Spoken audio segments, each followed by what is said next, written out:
இந்த படம் பற்றி சொல்லணும்னா ஸ்டார்டிங் நாங்கள் வந்து ஒரு ஜனவரி ஃபெப்ரவரியில் இந்த கதை கேட்டேன் ஆக்சுவலி 2025ல். ஸோ டைரக்டர் சார் கதை சொன்னார், அதோடு சேர்த்து ஒரு 3-4 கதை சொன்னார். அந்த நேரத்தில் எல்லா கதை நல்லா இருந்தது. பட் அவரே நான் கேட்டேன், சார் எந்த கதை எனக்கு ஆப்டாக இருக்கும், ஏன்னா நான் ஃபஸ்ட்டு ஒரு படம் பண்ணியிருக்கேன், செகண்ட் ஒரு பேன் இண்டியா படம் பண்ணியிருக்கேன். ஸோ தேர்ட் வந்து நான் வந்து ஒரு பெரிய ஹீரோவாக வரணும், அதான் என்னோட முயற்சி. நான் வந்து சும்மா ஒரு படம் பண்ணிவிட்டு வீட்டில் உட்கார மாதிரி என்னோட ஆம்பிஷன் இல்லை அந்த நேரத்தில். So this my third film. So அவர் சொன்ன, இல்லை சார் இந்த படம் பண்ணுங்கள், கண்டிப்பாக உங்களுக்கு வந்து ஒரு ஆப்டான சப்ஜெக்ட், ப்ளஸ் பேசிக்லி இது வந்து காமெடி ஹாரர் சப்ஜெக்ட், அதனால் உங்களுக்கு வந்து இதாக இருக்கும். சரி, அந்த நேரத்தில் எல்லாம் டிசிஷன் எடுக்க முடியல ஆக்சுவலி. நம்ம ப்ரொடக்ஷன் பண்ணலாமா, ஏன்னா நம்மளே ப்ரொடக்ஷன் பண்ணி நம்மளும் ஆக்டிங் பண்ணோன்னா ரொம்ப கஷ்டமான ஒரு திங். சரி, ஐ டுக் லிட்டில் டைம். தென் நாங்கள் வந்து ஒரு மே ஆர் ஜூன் நான் வந்து மேல கன்ஃபார்ம் பண்ணேன், சரிங்க சார் நம்ம வந்து இந்த ப்ரொடக்ஷன் பண்ணலாம். அதுக்கு முன்னாடி எங்கள் 2 அண்ணங்க அவங்களெல்லாம், எங்கள் டீம் மாலிக் சார் அவங்களெல்லாம் கூப்பிட்டு கதை கேட்டேன். எல்லா பேருக்கும் ரொம்ப பிடிச்சது. இல்லைங்க நீங்கள் வந்து கண்டிப்பாக பண்ணலாம் நாமன்னு. ஒரு மேல நாங்கள் ஸ்டார்ட் பண்ணோம் ப்ரீ ப்ரொடக்ஷன். அவர் எல்லாமே ரெடி பண்ணிட்டார் ஆக்சுவலி. அப்போவே அவர் சார் சொன்னார், சார் என்கிட்ட ஃபுல் டீம் இருக்குது, நீங்கள் வந்து என்னை நம்பிட்டு இந்த படம் பண்ணுங்கள், நான் வந்து கண்டிப்பாக இந்த படம் வந்து நான் ஹிட்டாக பண்ணி கொடுக்குறேன் உங்களுக்கு, எனக்கு வந்து உங்களை சப்போர்ட் வேணும் பேசிக்லி. எனக்கு தெரிஞ்சு நம்ம வந்து சரி நாங்கள் வந்து ஒரு டேட் ஃபைனல் பண்ணோம். ஓகே சார், நம்ம எல்லாம் ஆர்டிஸ்ட் நாங்கள் ஃபைனல் பண்ணிட்டோம். ஆன் ஜூன் 28 நாங்கள் வந்து ஃபோட்டோஷூட் பிளான் பண்ணோம். சரி, ஃபோட்டோஷூட் பிளான் பண்ணோம். எங்களுக்கு நம்ம முனிஷ்காந்த் அண்ணா, மோட்டராஜன் அண்ணா, கல்கி அண்ணா, கூல் சுரேஷ் அவங்க எல்லாமே கன்ஃபார்ம் பண்ணிட்டோம். மட்டும் ஒரே ஒரு ஹீரோயின் மட்டும் தான் எங்களால் கன்ஃபார்மே பண்ண முடியல டில் 26 ஜூன். ஆக்சுவலி நாங்கள் வந்து நிறையா ஹீரோயினை போய் அப்ரோச் பண்ணோம். பட்டு நிறைய பேர் வந்து they said no. There could be various reason, நிறைய ரீசன் இருக்கலாம் நோ சொல்கிறதுக்கு. மைட் பி நான் ஒரு புது ஆர்டிஸ்ட், நான் வந்து ரொம்ப ஒரு பெரிய ஆர்டிஸ்ட் இல்லை, நிறையா ரீசன் நான் கேள்விப்பட்டேன். I don't know what ever it could be. So அந்த நேரத்தில் நம்ம தொண்டன்வாலா அவர்கிட்ட நான் பேசியிருந்தேன், இந்தமாரி எங்களுக்கு இந்த படத்துக்கு ஹீரோயின் வேணும். அவர் சில ஃபோட்டோஸ்லாம் அனுப்பிச்சார், வீடியோஸும் அனுப்பிச்சிருந்தாங்க. அதுக்கப்புறம் நாங்களும் டைரக்டர் சாரும் பிளான் பண்ணோம், சரி இவங்க வந்து ஆப்டாக இருப்பாங்க. So thanks the Gayathri alliance Divika for accepting me as a co-star basically. So நாங்கள் வந்து photoshoot, I remember June 28 we did photoshoot and we finish. Then நாங்கள் வந்து ஆன் July 7th நாங்கள் வந்து இந்த பூஜை போட்டோம். ஓப்பனாக சொல்லப்போனால் ஹேட்ஸ் ஆஃப் டு டைரக்டர். இன்னும் ஒரு எனர்ஜி, அவர் 24/7 வந்து அவர் வந்து ஒர்க் அவுட் பண்ணுறாரு ஆக்சுவலி. ஐ குட் சே எங்கள் அப்பாவுக்கு அப்புறமா நான் வந்து ஒரு ஆள் இந்த மாதிரி ஒர்க் அவுட் பண்ணுறது தான் I could say director basically. நாங்கள் எனக்கு நல்லா ஞாபகம் இருக்கும், ஆன் 7th July நாங்கள் ஃபஸ்ட்டு படம் ஸ்டார்ட் பண்ணும்போது நாங்கள் 9 o'clock பூஜை பண்ணிவிட்டு we had location change and 6 AM வரைக்கும் நாங்கள் ஷூட் பண்ணோம் அன்றைக்கி ஃபஸ்ட்டு டே. அவர் அப்படியே எனர்ஜி.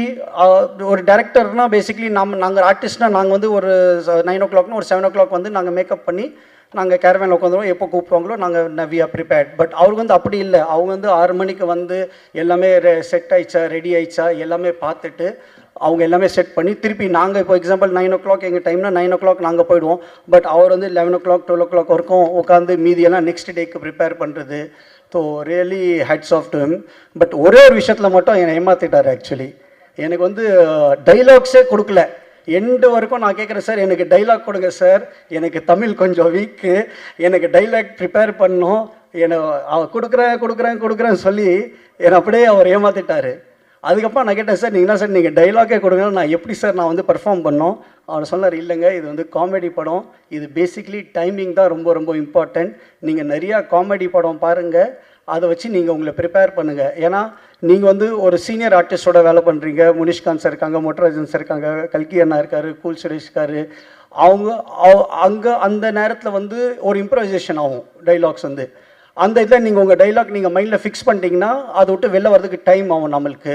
ஸோ நீங்கள் ரிலாக்ஸாக போங்க, நான் உங்களை வந்து பத்திரமா நான் பார்த்துக்கிறேன்னு.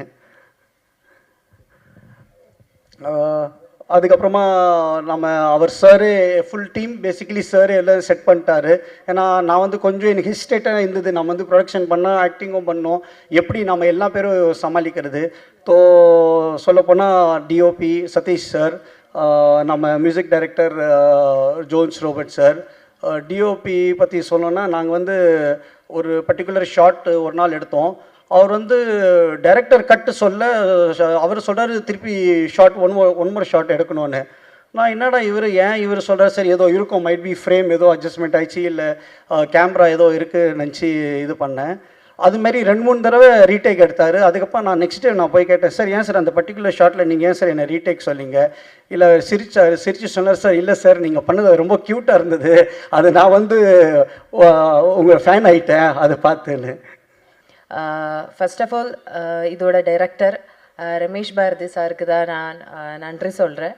பிகாஸ் என்னை இந்த கேரக்டர் அவங்க நம்பி கொடுத்தது it's like, first of all நான் வந்து இன்னொரு ஊர்லேருந்து இங்கே வந்து ஒரு தமிழ் படத்தை ஒன்று பண்ணுறோம். அப்போ அவங்க அந்த லாங்குவேஜ் பேரியர் பார்க்காம, மேபி அந்த ஒரு கல்ச்சரல் பேரியரை கூட பார்க்காம அவங்க அதை வந்து என்ன பண்ண வச்சுருக்காங்க, which is a great deal. என்னை நம்பி அந்த கேரக்டர் கொடுத்ததுக்கு sir first of all thank you so much.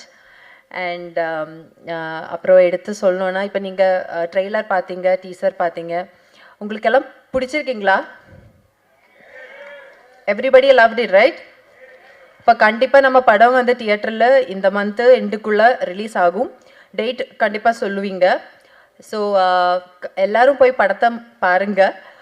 And அப்புறம் எடுத்தெடுத்து சொல்லணுன்னா, இதோட producers Kishan sir, Aryan Chand sir, Padam Chand sir, இவங்க தான் இதோட backbone and support. Because இவங்க இல்லைன்னா இந்த படம் இந்த ப்ரெஸ் மீட் எதுவுமே நடந்திருக்காது. அண்ட் அவங்களுக்கு ஒரு ஹியூஜ் எப்படி சொல்கிறது, like huge respect and maybe இது சொல்கிறேன், ரெஸ்பெக்ட் சொல்கிறேன்னா. அண்ட் அதர் தேன் தட் என்னோட கோஸ்டார் ரஜினி கிஷன் சார் எனக்கு வந்து ரொம்ப சப்போர்ட் பண்ணாங்க.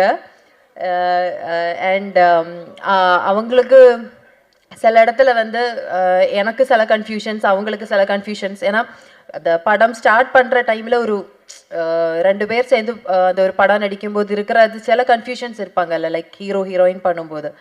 ஸோ அந்த கன்ஃபியூஷன்ஸை நாங்கள் சேர்ந்த செட்டில் உட்காந்துருந்து அந்த கேரக்டரை வந்து எப்படி டெவலப் பண்ணிக்கலாம், அந்த கேரக்டரில் என்னென்ன பண்ணிக்கலாம், என்னென்ன பாடி லாங்குவேஜ் கொடுக்கலாம், என்னென்ன அந்த மைன்யூட்டான எக்ஸ்ப்ரெஷன்ஸ் என்னென்னலாம் கொடுக்கலான்ற டிஸ்கஷன் வச்சு நாங்கள் வந்து நிறைய அது டெவலப் பண்ணி பண்ணுறதுக்கு முயற்சி பண்ணியிருக்கோம். அதுதான் கரெக்டாக நினைக்கிறேன். Okay. And definitely I have to appreciate இந்த சாங்ஸ் அண்ட் சாங்ஸ் கம்போசிஷன் எல்லாம் பண்ணியிருக்கிற John sir. It came out really well.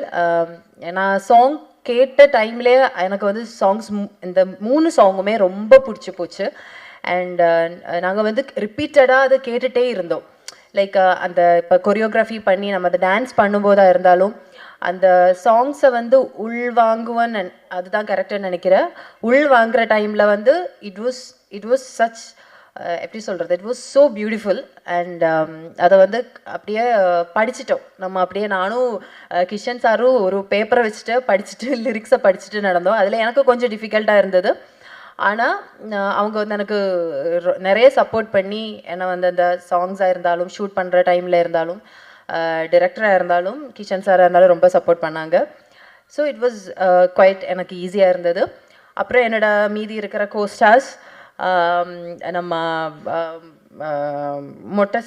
மொட்டை ராஜேந்திரன் அண்ட் அண்ணா அண்ட் கூல் சுரேஷ் அண்ணா. அப்புறம் எனக்கு வந்து முனிஷ்காந்த் அண்ணா. எனக்கு ஒவ்வொருத்தவங்க லைக் ஐம் அ பிட் பதட்டமாக இருக்கேன். பட் இருந்தாலும் எனக்கு ஒவ்வொருத்தவங்களும் நிறைய சப்போர்ட் பண்ணாங்க. அதுலேயும் முனிஷ்காந்த் அண்ணாவுக்கு, ஏன்னா அவர் ரொம்ப நான் வந்து சின்ன வயசுல இருந்தால் நான் வந்து நிறைய படங்கள் பார்த்துருக்கேன். அதில் தமிழ் படத்தில் நிறைய அவரை பார்த்துருக்கேன். எனக்கு அவர் கூட பண்ணும்போது எனக்கு அது ஒவ்வொரு ஷாட்டுக்கு முன்னாடி எனக்கு ஒரு பதட்டம் இருந்துகிட்டே இருந்தது. லைக் எப்படி தான் நடிக்க போகுது அவங்களுக்கு ஆப்போசிட்டான்றது. பட் அவங்க என்னை வந்து ரொம்ப எப்படி சொல்கிறது, எனக்கு அந்த சீன்ஸ் எல்லாம் வந்து என்ன பண்ணணும், எப்படி அந்த டைமிங் நம்ம அந்த டைமிங் எப்படி பிடிச்சி பண்ணணுங்கிறதெல்லாம் கரெக்டாக எனக்கு வந்து சொல்லி கொடுத்து எனக்கு ரொம்ப ஹெல்ப் பண்ணாங்க. And thank you so much for that. அது மட்டும் இல்லை, ப்ரொடியூசரோட பேர் தெரியும், ரஜினி கிஷன். இப்போது கௌரி கிஷன் அவங்க வந்து ஃபேமஸ் ஆகிருக்காங்க. அவர் ஃபேமஸ் ஆகிறதுக்கான காரணமாக இருக்கிற